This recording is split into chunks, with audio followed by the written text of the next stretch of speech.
Alhamdulillahi Rabbil Alamin. Allahumma salli wa sallim wa barik ala Muhammad wa ala ali Muhammad.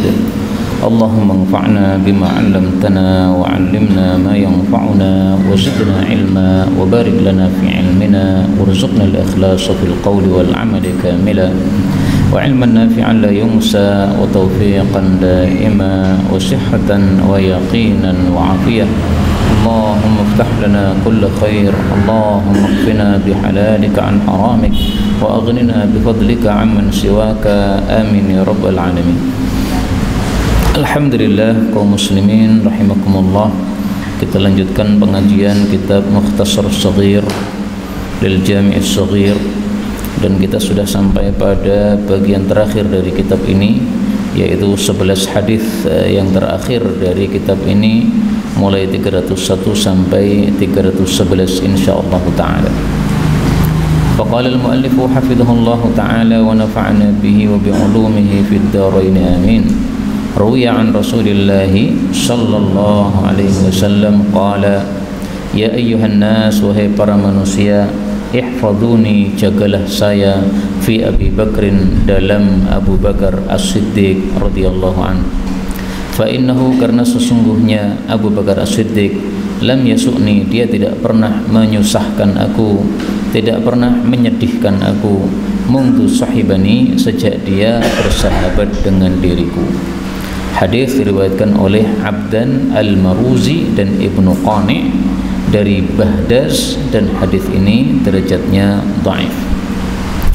Kaum muslimin rahimani wa rahimakumullah, maksud jagalah saya dalam Abu Bakar, maksudnya adalah jagalah haknya Rasul sallallahu alaihi wasallam dengan cara memuliakan sahabat beliau, yaitu Abu Bakar As-Siddiq. Kalau kita memuliakan seseorang, pasti kita juga akan memuliakan sahabatnya. Kalau kita menyakiti sahabatnya, itu sama dengan menyakiti orang tadi. Jadi maksud Rasul sallallahu alaihi wasallam dalam hadis ini, kalau hadis ini dhaif, kalau hadis ini sahih, adalah jangan mengganggu Sayyidina Abu Bakar. Abu Bakar itu orang dekat saya. Kalau kamu mengganggu dia, sama dengan mengganggu saya. Fadilahnya Abu Bakar apa? Lam yasuni, tidak pernah menyusahkan Nabi SAW sejak menjadi sahabat beliau. Hadis ini meskipun dhaif, tetapi sudah tercakup oleh hadis sahih yang semakna dengannya, di mana Rasul SAW bersabda, ihfaduni fi ashabi. Ihfaduni, jagalah saya, jagalah hak saya, fi ashabi, dalam sahabat-sahabat saya. Thumma alladhina yalunahum, kemudian generasi setelahnya tabi'in. Thumma alladhina yalunahum, kemudian generasi setelahnya tabi'ut tabi'in. Ini hadis diriwayatkan Ibnu Majah, derajatnya sahih. Demikian juga ihfaduni fi ashabi, jagalah saya dalam sahabat-sahabat saya. Faman hafidhani fihim, barang siapa yang menjaga saya dalam mereka, kana alaihi minallahi hafidh, dia pun akan dijaga oleh Allah Subhanahu wa taala. Tapi hadis dengan lafal seperti ini riwayat Syirazi, hadis ini derajatnya dhaif. Nah, hadis-hadis yang semakna ini kalau kita mau cari yang sahih, caranya adalah di bawah kolom bawah ini ditulis sahih. Nah, maka akan muncul hadis-hadis yang sahih saja. Nah, ternyata cuma satu yang kita dapatkan, ya, tentang apa? Penjagaan hak Nabi sallallahu alaihi wasallam dengan memuliakan sahabat-sahabat beliau. Kemudian fadilah Abu Bakar As-Siddiq yang tidak dimiliki oleh sahabat-sahabat Nabi yang lain sangat banyak sekali. Istilahnya adalah khasais atau keistimewaan Sayyidina Abu Bakar. Salah satunya, Allah Subhanahu wa taala menyebutkan Sayyidina Abu Bakar As-Siddiq di dalam Al-Qur'an yang tidak menyebutkan yang lain-lain di dalam Al-Qur'an.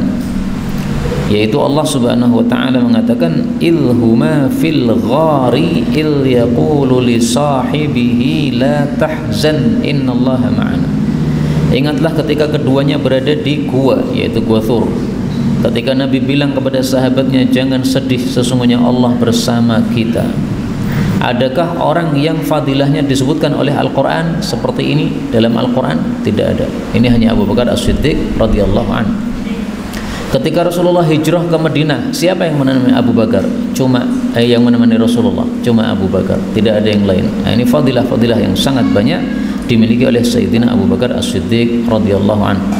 Maka Abu Bakar As-Siddiq memiliki khasais, kekhususan sebagaimana Sayyidina Ali punya khasais. Ini ada kitab judulnya Khasais Ali, keistimewaan Sayyidina Ali, ditulis oleh Imam Nasai, wafat 303. Nah, kenapa Imam Nasai menulis khasais Ali, tidak menulis khasais Abu Bakar As-Siddiq? Ini bukan karena Imam Nasai orangnya Syiah sehingga mengunggulkan Ali, tidak ya. Tetapi dia hidup di tempat di mana Sayyidina Ali itu diejek-ejek. Orang mengeluh-elukan Muawiyah dan mengejek Sayyidina Ali.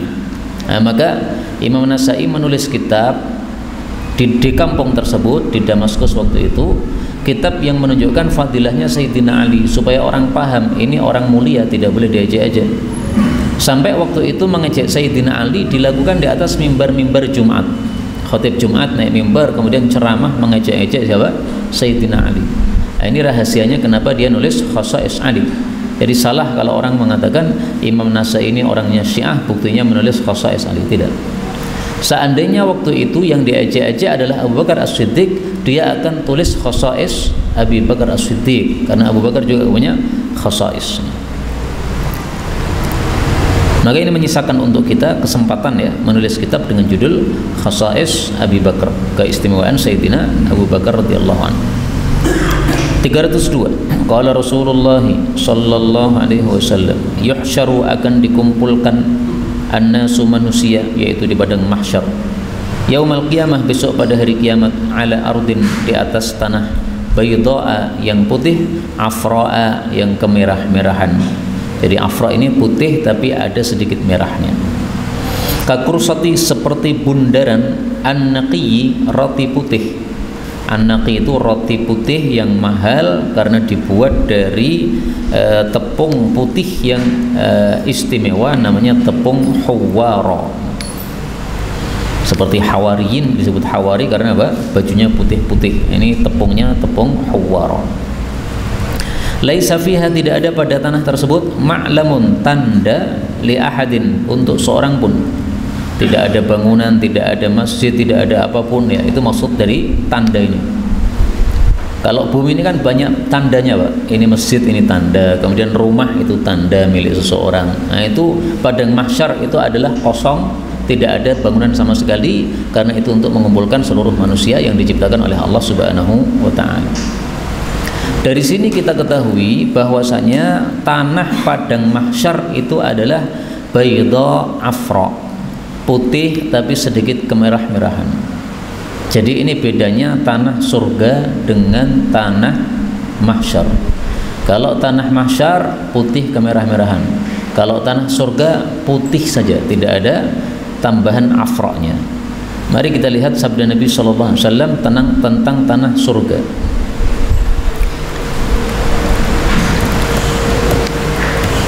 Hadis diriwayatkan oleh Imam Muslim. Ternyata di Jami'us Shaghir nggak ada, kita buka kitab Sahih Muslim. Ada dua hadis di dalam kitab Sahih Muslim. Silahkan panjenengan perhatikan perbedaan dua riwayat ini. Yang pertama, qala Rasulullah sallallahu alaihi wasallam, Nabi bertanya kepada Ibnu Sa'id. Ibnu Sa'id sama dengan Ibnu Sayyad, orang yang disangka sebagai Dajjal. Ma turbatul jannah, apa itu debunya jannah? Maka Ibnu Sayyad menjawab, darmakatun bayda, seperti roti putih yang sangat putih ya, darmakah itu tadi ya, naqi atau huwara tadi.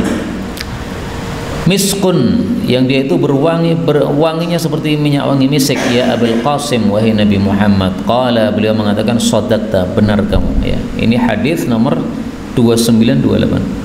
Kemudian hadis berikutnya berbeda. Anna ibn Sayyad, bahwasanya Ibnu Sayyad dialah yang bertanya kepada Rasul sallallahu alaihi wasallam an turbatil jannah, tentang debunya atau tanahnya jannah. Faqala, maka Nabi yang bersabda, darmakatun bayda, yaitu seperti tepung putih yang sangat putih, miskun khalis, minyak wangi yang murni. Artinya putihnya seperti tepung, wanginya seperti minyak wangi misik. Inilah jannahnya, apa, tanahnya surga. Kalau tanahnya padang mahsyar, maka putih kemerah-merahan. Kok ada kemerah-merahannya, kenapa? Para ulama mengatakan karena matahari tepat di atas kepala manusia di padang mahsyar sangat dekat. Nah, maka merahnya itu, kemerah-merahannya itu efek dari matahari yang ada di atasnya. Wallahu a'lam bishawab. Inilah kondisi kita besok di akhirat kelak, dikumpulkan oleh Allah Subhanahu wa taala di padang mahsyar, dan mudah-mudahan semua kita masuk surga tanpa hisab, tanpa adab. Amin ya rabbal alamin. 303. Yushammatu, didoakan al-atis, orang yang bersin, thalathan, sebanyak 3 kali.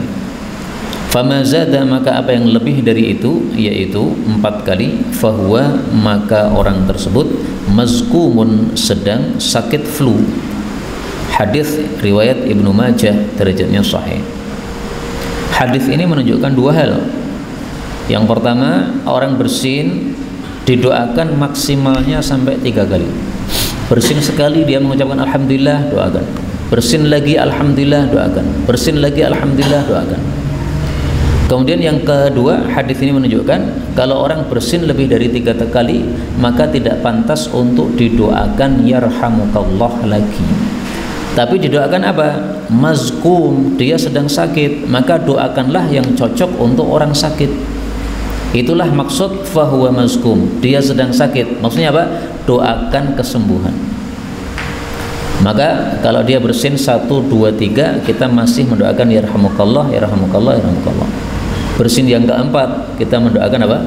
Allahu yashfik, mudah-mudahan Allah menyembuhkan engkau. Tahurun, insyaallah, enggak apa-apa, insyaallah ini menghapuskan dosa. Atau sebagaimana kata Nabi SAW kepada seseorang yang bersinnya lebih dari 3 kali, beliau mengatakan anta mazkumun, anda itu sedang sakit flu. Qala fi tsalitsah, Nabi mengucapkan kepada orang itu pada kali ketiga, anta mazkumun, anda sedang sakit flu. Maka boleh mendoakan sebagaimana ditafsiri oleh para ulama tadi, boleh juga mengatakan anda sedang sakit flu. Maksudnya mengingatkan orang tadi, ya, anda sedang flu, nah, maka silahkan berobat sana. Anda sedang flu, maka berhati-hati jangan sampai menularkan kepada orang lain. Nah, pakai masker dan sebagainya. Nah, di sini disebutkan fi tsalitsah, pada kali yang ketiga. Sementara tadi disebutkan famazada, apa yang lebih, berarti yang keempat. Memang ada 2 riwayat, ya. Maka salah satu dari 2 riwayat ini mau kita pakai mana saja terserah. Kita mendoakan sampai 3 kali boleh, ada riwayatnya sahih riwayat Ibnu Majah. Kita doakan 2 kali juga boleh, ada riwayatnya riwayat Imam Tirmidzi, derajatnya juga sahih. 304. Qala Rasulullah sallallahu alaihi wasallam, yalqa Ibrahim, Nabi Ibrahim berjumpa abahu, dengan bapaknya Azar, yang bernama Azar, yaumal qiyamah, besok pada hari kiamat.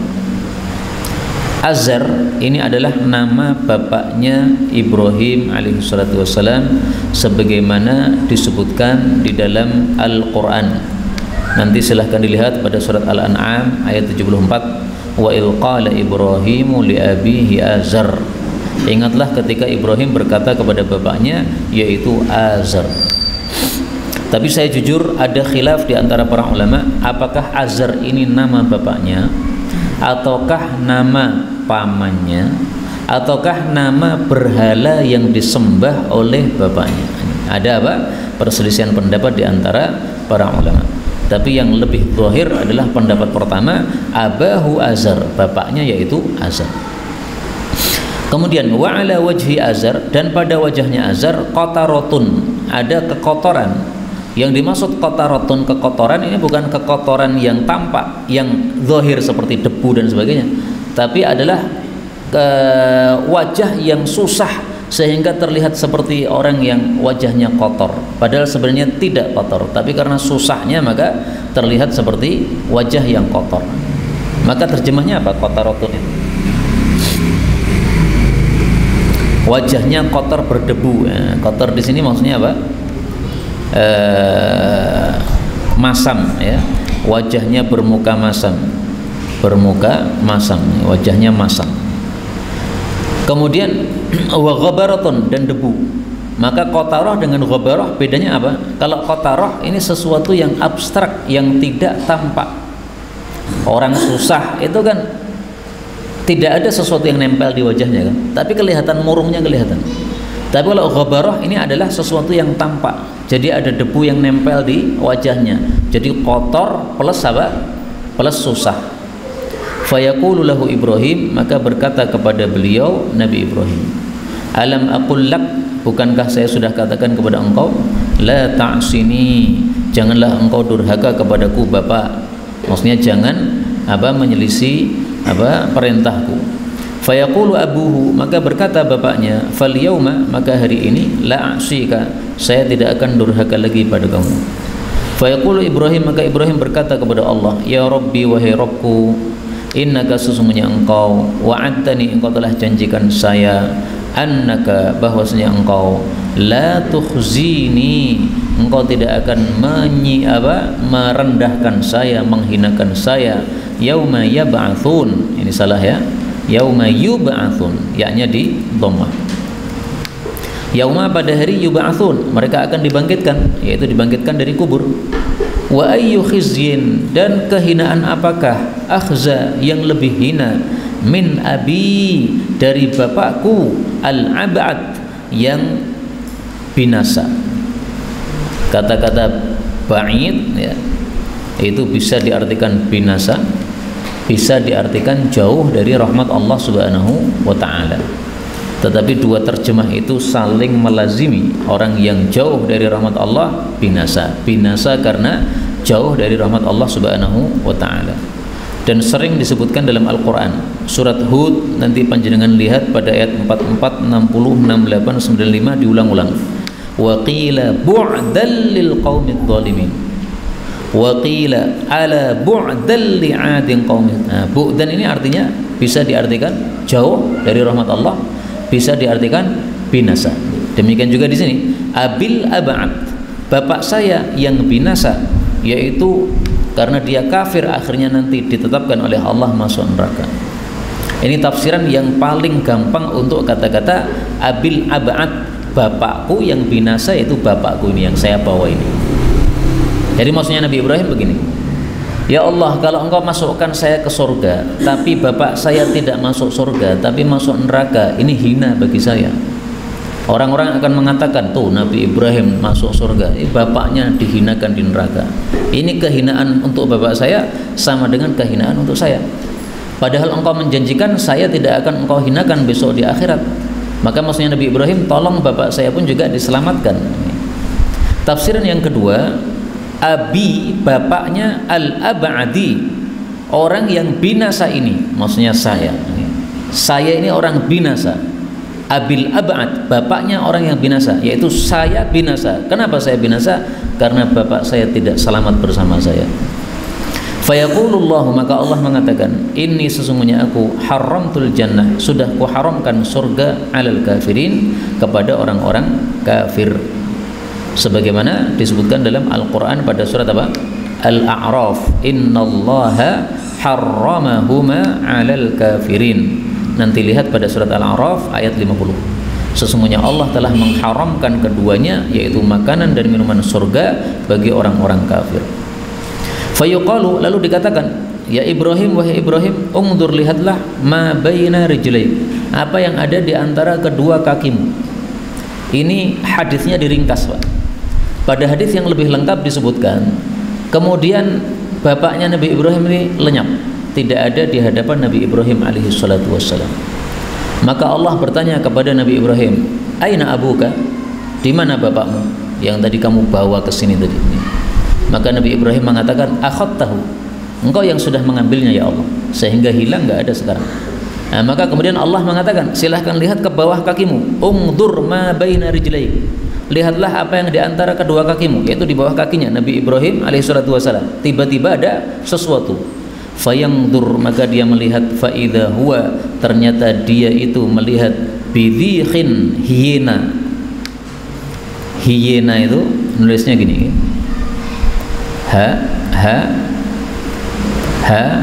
enggak mau, H-Y-E-N-A. Ini nanti silahkan dicari bentuknya kayak apa binatang ini. bentuknya seperti kucing atau seperti anjing. Multatih yang dia itu sudah multatih. Multatih itu artinya adalah yang campur dengan tai. Nah, multatih ini ada yang mengartikan campur dengan tai, ya.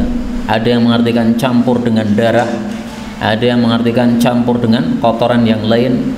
Tapi yang paling zahir adalah terjemah yang pertama, yaitu dia sudah bercampur dengan tai. Jadi sudah busuk, baunya busuk karena ada tainya, dan dia adalah seekor hiena yang menjijikkan. Fayukhadhu, lalu diambillah biqawaimihi, kaki-kakinya hiena tadi, fayulqa finnar, lalu dia dilemparkan ke dalam neraka. Maksud hadis ini adalah setelah Nabi Ibrahim alaihissalam meminta untuk bapaknya diselamatkan dari neraka, maka Allah ubah bentuknya bapaknya menjadi hiena yang sudah kotor dengan tai ini. Nah, begitu melihat seperti itu, maka Nabi Ibrahim mengatakan, lasta abi, kamu bukan bapak saya, bapak saya tidak seperti ini. Akhirnya dilemparkan ke neraka.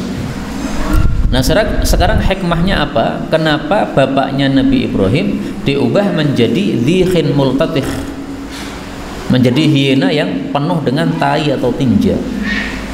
Pertama, para ulama mengatakan supaya tidak menghinakan Nabi Ibrahim alaihissalam.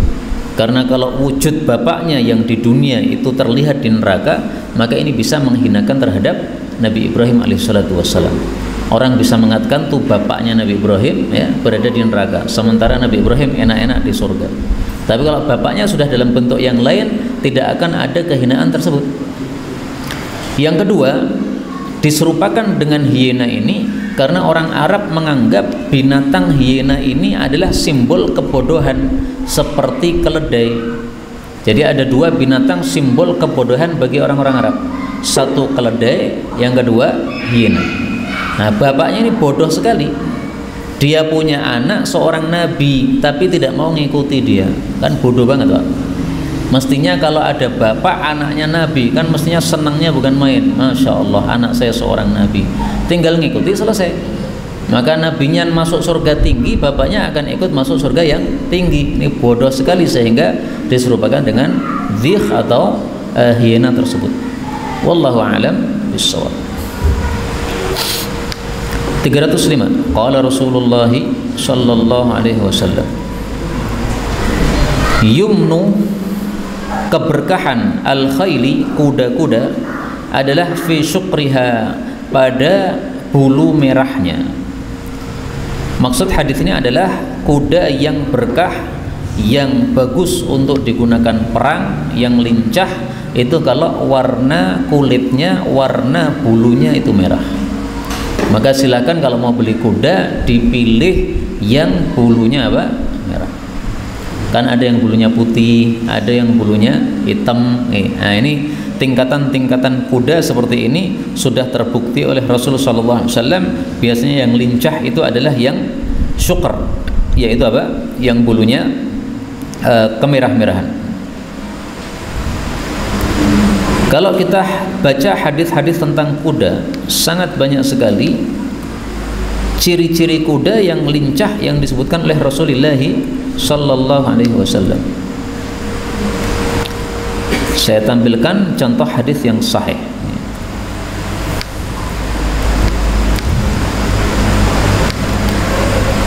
Ini hadis riwayat Tirmidzi.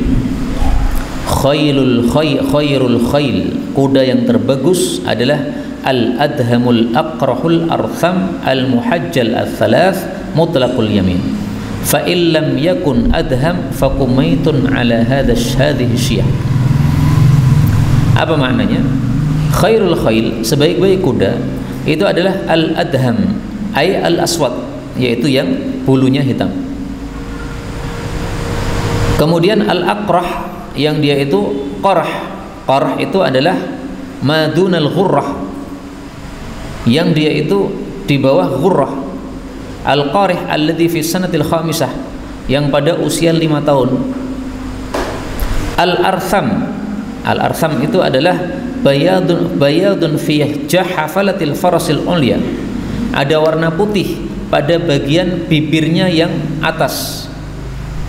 Al-muhajjal thalath, yang 3 kakinya itu ada putihnya. Mutlaqul yamin, adapun yang kanannya tidak ada warna putihnya. Fa illam yakun adham, kalau tidak ada kuda yang hitam, fakumaitun, maka kuda yang kumet. Kumet itu adalah kuda yang warnanya antara hitam dan merah.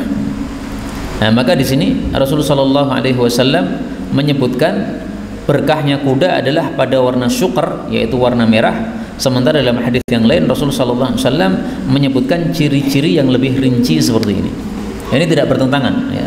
Karena Rasulullah Shallallahu Alaihi Wasallam kadang-kadang menyebutkan sifat kuda tertentu, kadang-kadang menyebutkan sifat kuda yang lainnya. Tapi intinya ini adalah kuda-kuda pilihan yang sudah terbukti ketika dipakai itu mereka lincah. Kemudian kuda Arab itu juga dianggap lebih mulia daripada kuda non-Arab. Maka kuda pun seperti manusia. Manusia Arab biasanya punya sifat-sifat yang berbeda dengan manusia Jawa, misalnya pemberani, kemudian dermawan, kemudian banyak sekali ya kecerdasan di dalam berpikir dan sebagainya. Nah, kuda Arab pun juga begitu.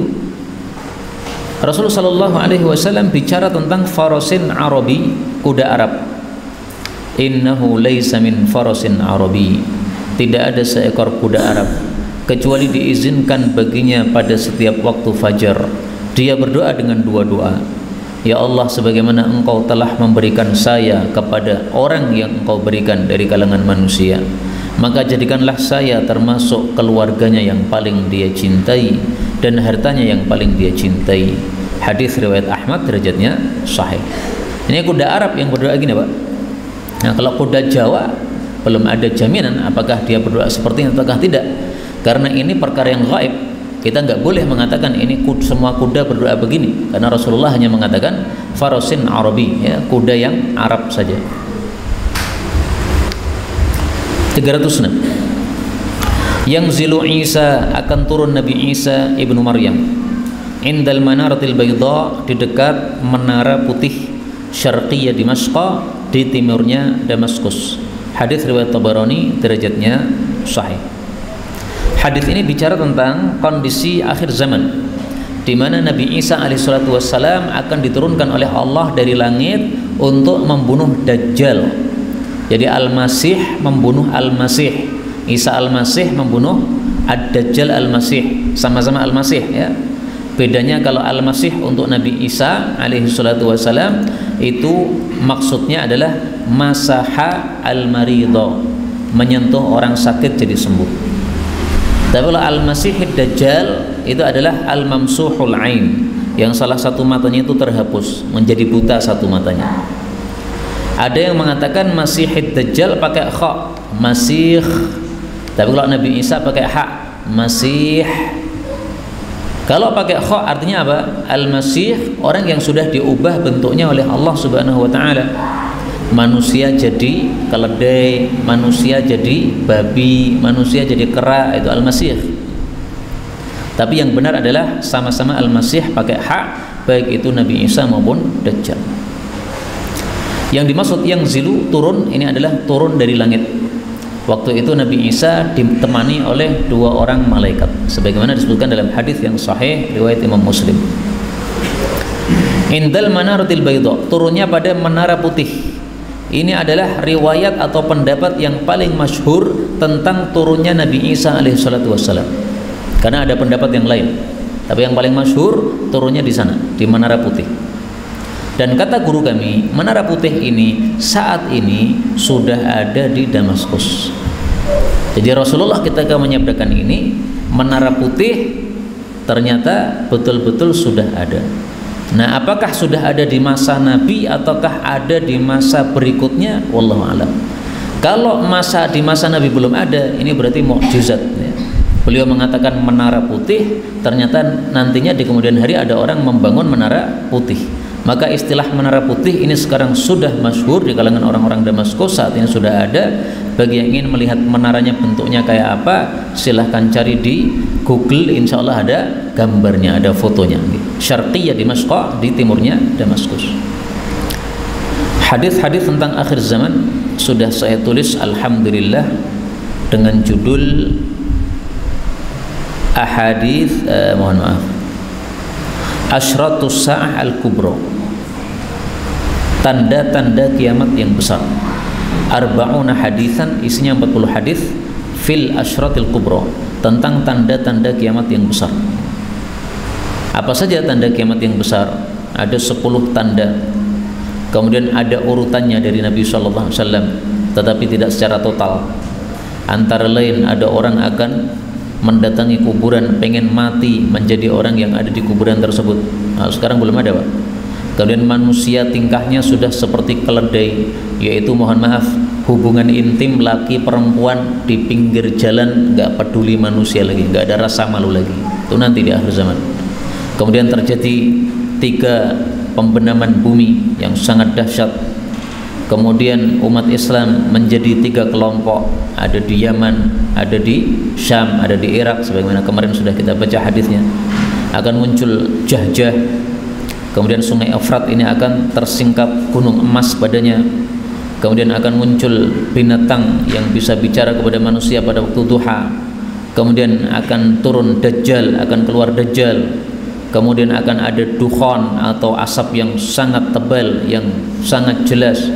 Kemudian ada rayat atau bendera-bendera hitam dari Khurasan. Nah, ini semuanya adalah tanda-tanda kiamat besar yang kita temukan dalam hadis-hadis yang sahih dari Rasulullah sallallahu alaihi wasallam. Dan dari tanda-tanda yang besar ini belum ada yang kita temukan saat ini. Adanya tanda-tanda kecil dan tanda-tanda sedang. Tanda-tanda besar belum. Tanda-tanda besar itu kalau sudah muncul satu, maka yang lainnya bertubi-tubi akan muncul. Jadi kalau sudah datang Dajjal, maka akan segera yang lain-lainnya datang juga, ya. Nabi Isa, kemudian Imam Mahdi, kemudian terbitnya matahari dari arah barat, kemudian angin yang mematikan seluruh manusia, Ya'juj Ma'juj. Nah, tanda besar ini akan beruntun, bertubi-tubi, cepat sekali, tidak terlalu lama. Karena itu orang-orang yang suka mengatakan bahwasanya kiamat sudah sangat dekat sekali, tinggal beberapa tahun lagi, menyebutkan angka, nah itu semuanya tidak ada yang benar sama sekali. Baik, sampai di sini sudah selesai hadis-hadis yang dimulai dengan huruf ya. Kemudian ada beberapa hadis tambahan. Ini sudah tidak urut lagi hurufnya, tetapi hadis-hadis yang populer. Maka saya kasih judul untuk bab terakhir ini, ba'du sebagian hadis-hadis mustahirah yang populer. Hadis yang pertama, ubnu, bangunlah al-masajida, masjid-masjid, wa akhriju, dan keluarkanlah al-qumamata, kotoran atau sampah, minha, dari masjid. Faman bana, maka barang siapa yang membangun lillahi, karena Allah, baitan, satu rumah, yaitu satu masjid, banallahu lahu, Allah pun membangun untuknya, baitan fil jannah, satu rumah di surga.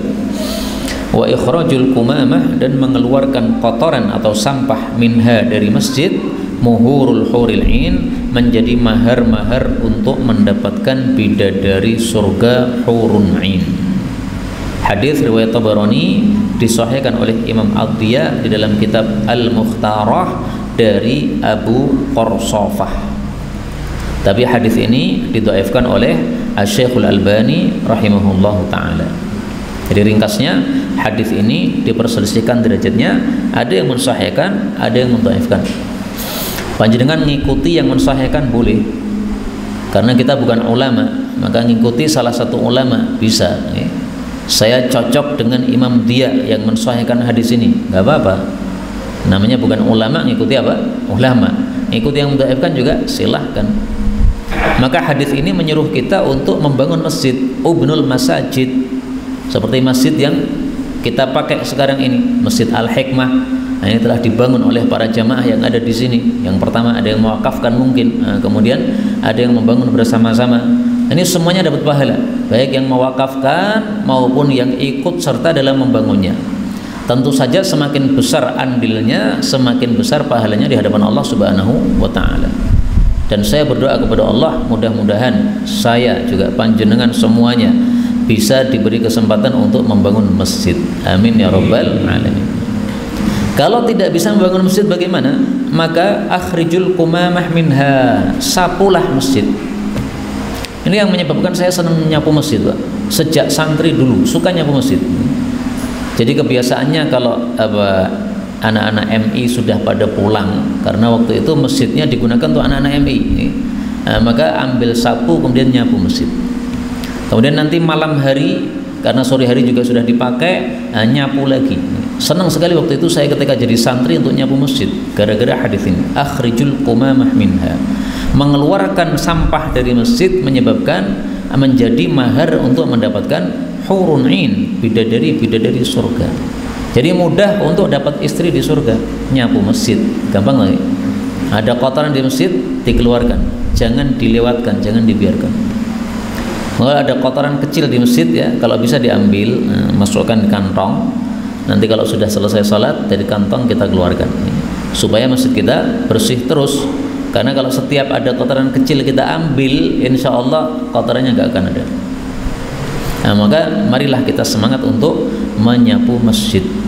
Dan menurut saya paling bagus masjid itu kebersihannya diatur dengan cara dijadwal atau dipiketi untuk membersihkan, supaya setiap saat bersih. Karena saya lihat di Masjid Pelumpang, Jawa Timur, itu ada piketnya kebersihan menyapu masjid. Setiap hari habis subuh ada pengajian. Pengajian selesai, orang-orang pada pulang, saya lihat ibu-ibu itu masih pada di situ. Ternyata mereka nyapu. Nanti pada sore hari ada piket lagi. Tampaknya piketnya pagi sore kalau nggak salah, saya melihatnya. Atau sore hari sama pagi hari saja, nggak ngerti saya. Tapi ada piketnya menyebabkan masjidnya jadi terlihat sangat bersih. 308. Qala Rasulullah sallallahu alaihi wasallam, idza apabila ra'aita engkau melihat al-alim seorang yang berilmu, yukhalitu bergaul as-sultan dengan penguasa, mukhalatatan katsiratan dengan pergaulan yang banyak, fa'lam maka ketahuilah annahu bahwa dia itu adalah lisun seorang maling, kiai maling, ulama maling.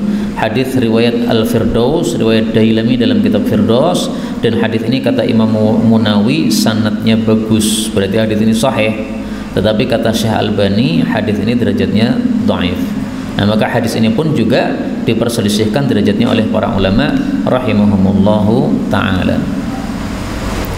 Ada satu kitab judulnya sangat bagus, Ma Rawahu Al-Asatin fi Adamil Maji ila Salatin.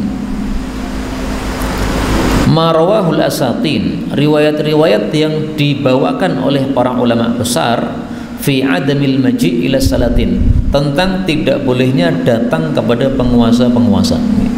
Ini ditulis oleh Imam Suyuti. Maka Imam Suyuti itu terkenal, beliau tidak mau datang ke penguasa. Jadi tampaknya beliau termasuk yang mensahihkan hadis ini.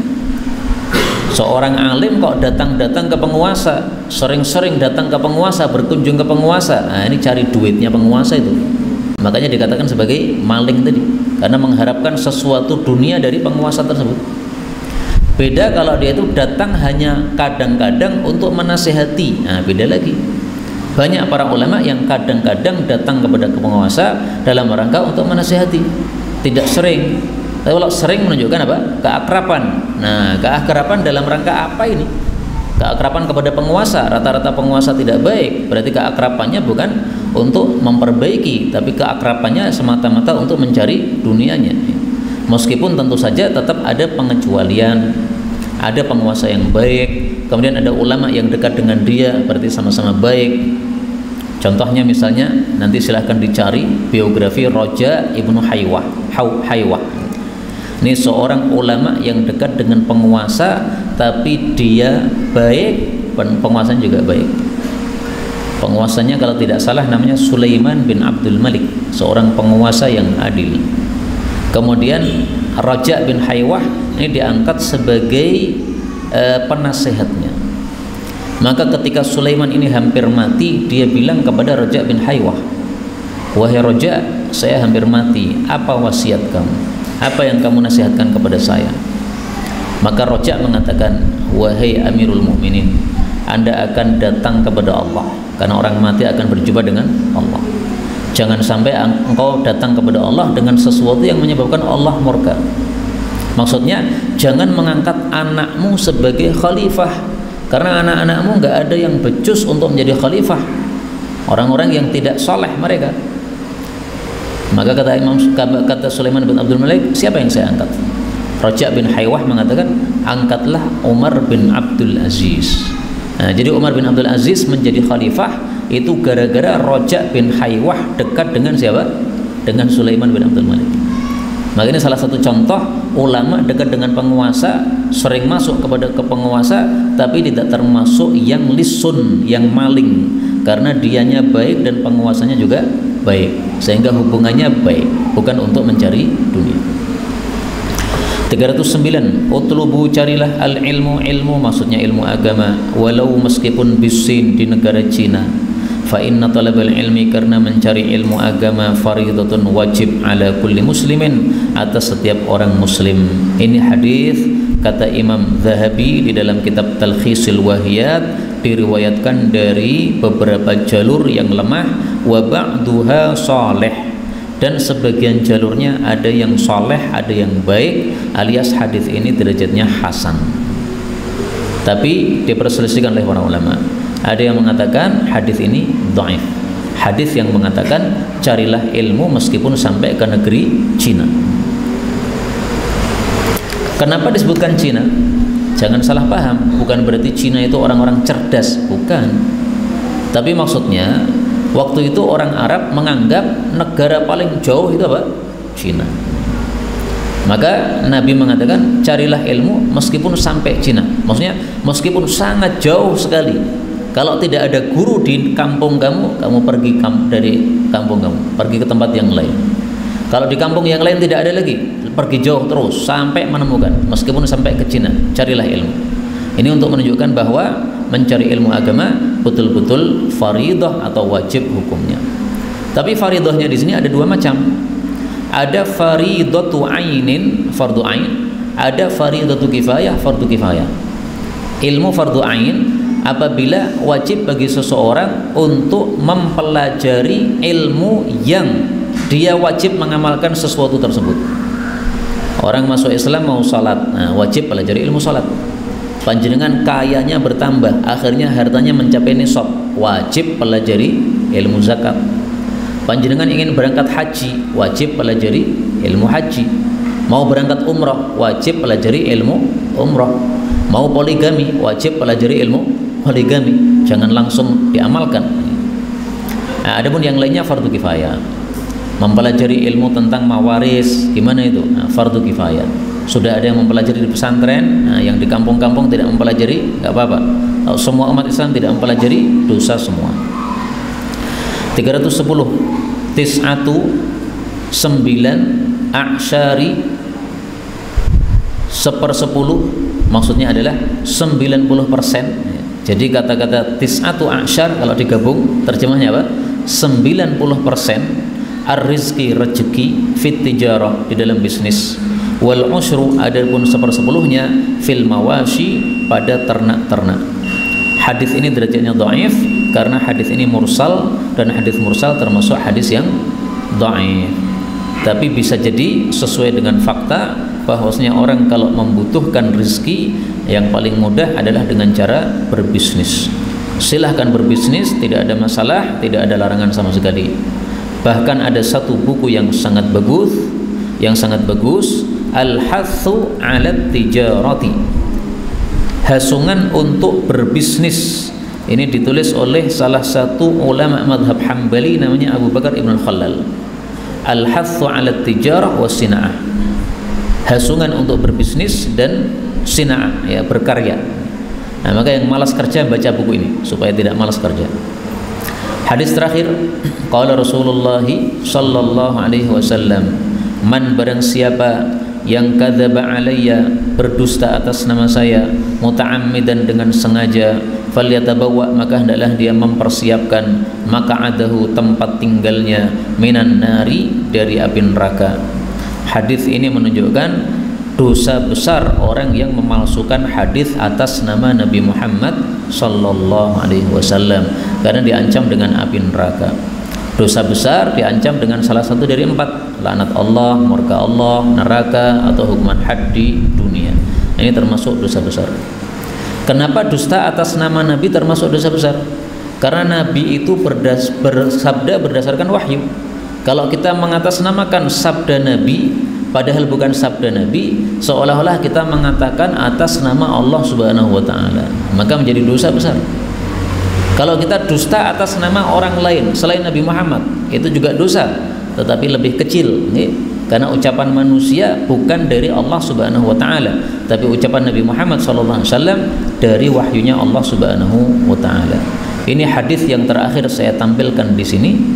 Pertama, karena hadis ini hadis yang mutawatir, maka sebagai contoh hadis yang mutawatir seperti ini. Mutawatir itu yang perawinya sangat banyak sekali, sehingga tidak mungkin hadis ini tidak disabdakan Nabi. Pasti yakin betul Nabi pernah menyabdakan hadis ini, saking banyaknya yang meriwayatkan. Yang kedua, sebagai penutup untuk buku ini, supaya kita berhati-hati dalam menyampaikan hadis Nabi sallallahu alaihi wasallam. Kalau tahu itu hadisnya sahih, silakan sampaikan. Kalau tahu hadisnya dhaif atau palsu, maka sampaikan dengan keterangan ini hadisnya dhaif atau palsu. Kalau ragu-ragu, tanyakan dulu kepada yang alim.